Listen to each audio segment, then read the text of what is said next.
बुढ़ापा अगर होता है। जीवन में निशाना नहीं लगाया तो बुढ़ापा में राइफल नहीं चला पाएगा।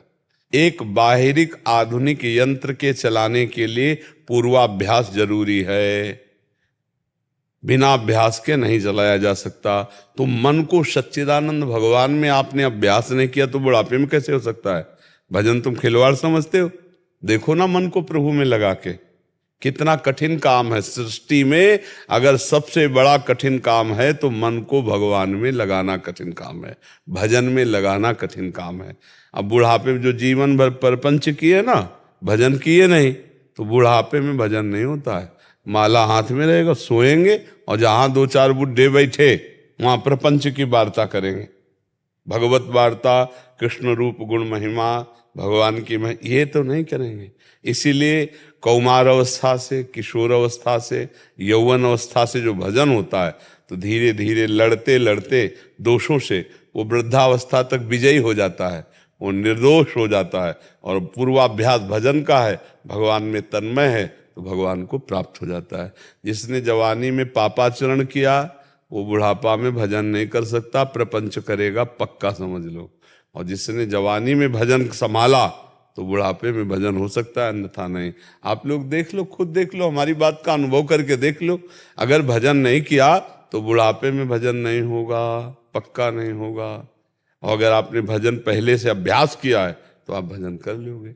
अब अभ्यास तो भोगों का किया, बल नष्ट कर दिया भोगों में, तो कहाँ से मन को भगवान में लगाओगे? भोगी पुरुष स्मृति से कमजोर होता है, भोगी पुरुष का संकल्प कमजोर होता है, भोगी पुरुष की चेष्टाएं केवल भोग की तरफ होंगी, योग की तरफ नहीं होंगी। तो इसलिए अगर बाल्यावस्था से भगवान के मार्ग में लगा, गृहस्थ में भी गया है तो धर्म से चलेगा, संयम से चलेगा, भजन परायण रहेगा, तो आगे चल करके वृद्धावस्था में भी भजन कर सकता है। भजन नहीं, वही नाती पनाती लड़का इन्हीं में लगा रहता है। बुढ़ों का मन देखो ना, भयो वृद्धों का मन देखो, इन्हीं में लगा रहेगा। खान पान, बातचीत और परिवार, राग, इसी में फंसा रहेगा।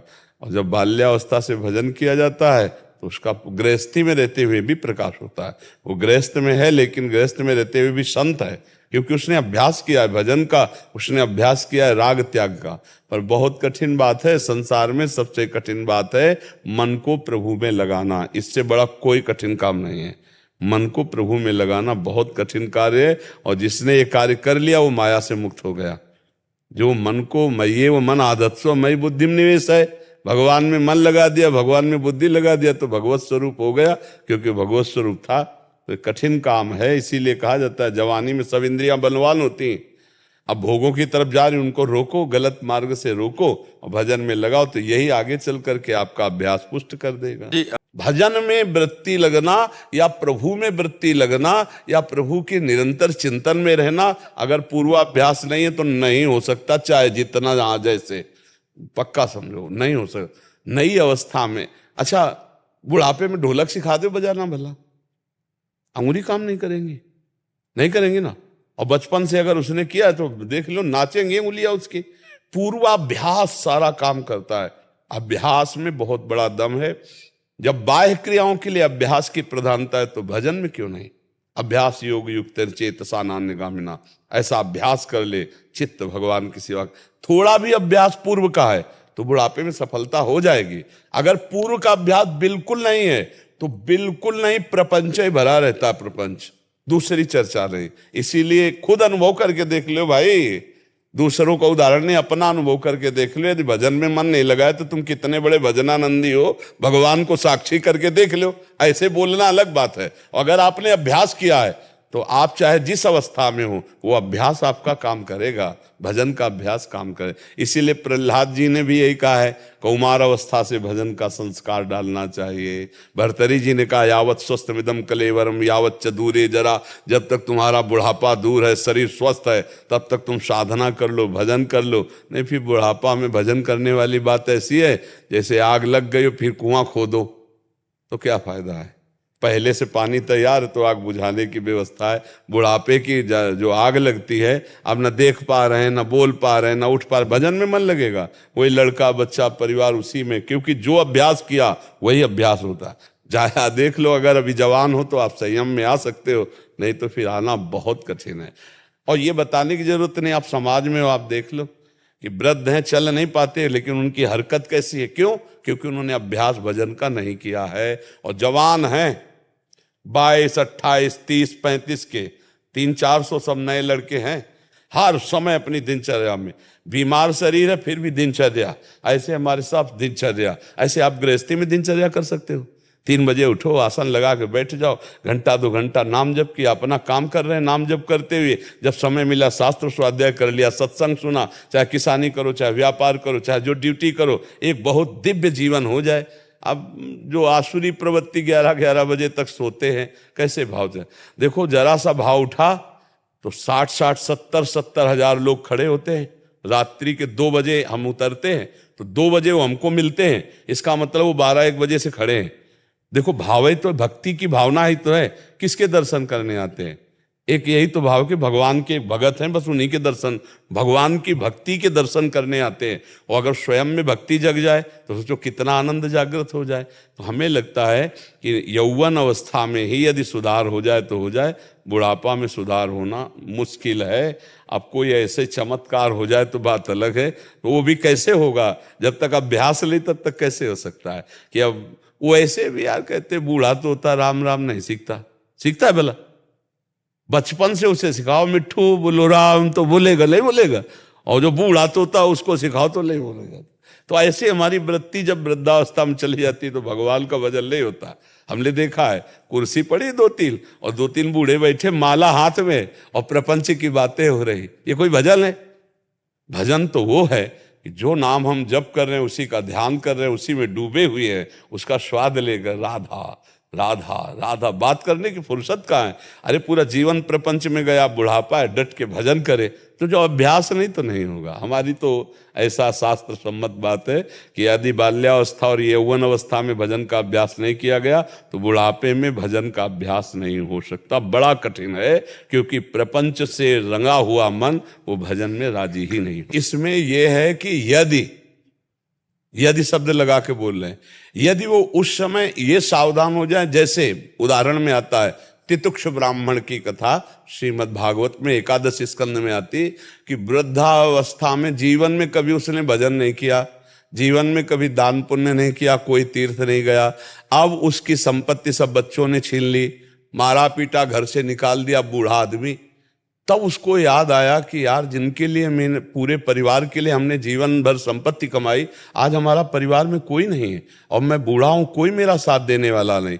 तो उसे याद आई कि हे भगवान, समस्त देवता साक्षी हों, आज से मैं संसार के सारे संबंधों का त्याग करता हूं और रात दिन आपको पुकारूंगा, और चाहे जितना कष्ट मिले मैं कष्ट सहूंगा और संन्यास धर्म से जीवन व्यतीत करूंगा। वो ऐसे महापुरुष हुए कि भगवान ने उनका चरित्र गाया है। पर वो संसार का राग त्याग करके, और चाहे जितनी निंदा अपमान कष्ट परिस्थिति हो उसका ध्यान ना दे और नाम जप करे तो कल्याण हो सकता। पर इसलिए कठिन है कि ऐसे कोई बिरले होते हैं जो बुढ़ापे में इतनी हिम्मत कर सके कि अब मैं घर से निकला, अब चाहे भूखे मरूं, चाहे जैसे, भगवान का भजन करूंगा, चाहे मृत्यु क्यों न हो जाए, अब लौटूंगा नहीं, संसार का राग नहीं, अब केवल भगवान। वो बहुत कठिन। अगर चाहे बदलना तो बदल सकते, पर है बहुत कठिन कार्य, क्योंकि सत्संग किया, अरे बहुत कठिन, अतिशय प्रबल देव तो माया, छूटे राम करो जब दाया ले, तो बहुत विचित्र देखो छोटे छोटे बच्चों की तोतली बानी, परिवार का प्रियता, परिवार भले उनसे न पूछे लेकिन उनकी चित्तवृत्ति परिवार में लगी, ये बहुत प्रचंड माया भगवान की है। दैवी है शागुणमयी मम माया दुरत्या। पर यदि आर्त भाव आ जाए कि प्रभु अब मैं बूढ़ा किसी काम का नहीं, पर नाथ मैं आपका और आपका, तो भगवान इतने से भी कल्याण कर देंगे। जब अंतिम समय नारायण पुत्र को बुलाया, नारायण, तो उसका परम पद की प्राप्ति हो गई अजामिल को। तो अगर बूढ़ा होकर राम राम कृष्ण कृष्ण हरि उच्चारण करे और भगवान का भरोसा ले ले तो पक्का भगवत प्राप्ति हो जाएगी। पर है कठिन, इसीलिए कह रहा हूं, पर है कठिन, बहुत कठिन विषय है अपने परिवार का राग छोड़ना, परिवार का राग छोड़ना बहुत। और भगवान के भजन की जो भगवत प्राप्ति की वृत्ति है उसमें जननी जनक बंधु सुत दारा, तन धन धाम सुहृद परिवारा, सबकी ममता ताग बटोरी, मम पद मनहि बांधि बर डोरी। बहुत मुश्किल, परिवार की ममता को भगवान के चरणों में समर्पित कर देना, ये बहुत कठिन बात है। नाथ सकल संपदा तुम्हारी, मैं सेवक समेत सुतना। ऐसा नहीं कि नहीं, बहुत बढ़िया बढ़िया गृहस्थ भगत हैं, पर वो सत्संग सुन रहे हैं और अभ्यास कर रहे हैं। और जिन्होंने बिल्कुल अभ्यास नहीं किया, बूढ़े हैं, अगर वो चाहें, हिम्मत करे तो कल्याण हो सकता है। क्योंकि अगर वो कल्याण की भावना करने की, अब बहुत कुछ हो गया, जैसा आपने कहा कि सत्संग सुना और जाना कि बहुत दुख भोग लिया, अब मैं भजन करूंगा, तो कर सकते हैं, भगवान उन पर कृपा करेंगे। पर ऐसे बहुत बिरले होते हैं जो ऐसी अवस्था में भगवान की तरफ नहीं आता कि यार बुढ़ापा है, पता नहीं कौन सेवा करेगा कि नहीं करेगा, क्या है क्या नहीं, और भगवान का भरोसा जीवन में रहा नहीं तो बहू बेटा का भरोसा भले उगारी दे, लेकिन उसी घर में रह करके निकल। एक प्रसंग हम सुनाते रहते हैं, वामदेव जी महाराज मंडली के लेकर के चलते थे, बहुत बड़े महापुरुष हैं स्वामी वामदेव जी महाराज। तो वो उन्होंने देखा कि एक बूढ़े को एक जवान थप्पड़ जूते से मार रहा, और फिर मार के घर गया। तो मंडली पैदल चल रही थी, तो मंडली को आगे बढ़ाया और उनके पास गए, बोले बाबा ये तुम्हें कौन मार रहा था? तो उनका हमारा बेटा था। तो बोले क्यों ऐसा दुख भोग रहे? चलो मंडली के साथ, हर समय भोजन खान पान की सब व्यवस्था, और बस नाम कीर्तन कथा सत्संग, सैकड़ों संत मंडली में थे। वामदेव जी महाराज सिद्ध पुरुष थे, तो वामदेव जी ने स्वयं सुनाया था कि वो जूता खा के वहीं मतलब रहना उसे स्वीकार है। वो भगवान की प्राप्ति के लिए संतों की मंडली में दबका दिया कि लड़का हमारा पीठ हमें रहा, तुम्हें परेशानी क्यों हो रही, तुम जाओ यहां से। ये है भगवान की प्रचंड माया के संबंध से ध्यान आया ना कि ये शरीर श्री जी के संबंध से, तो भगवान या भगवान के भक्त का ध्यान आ जाए तो दोनों का फल एक ही होता है।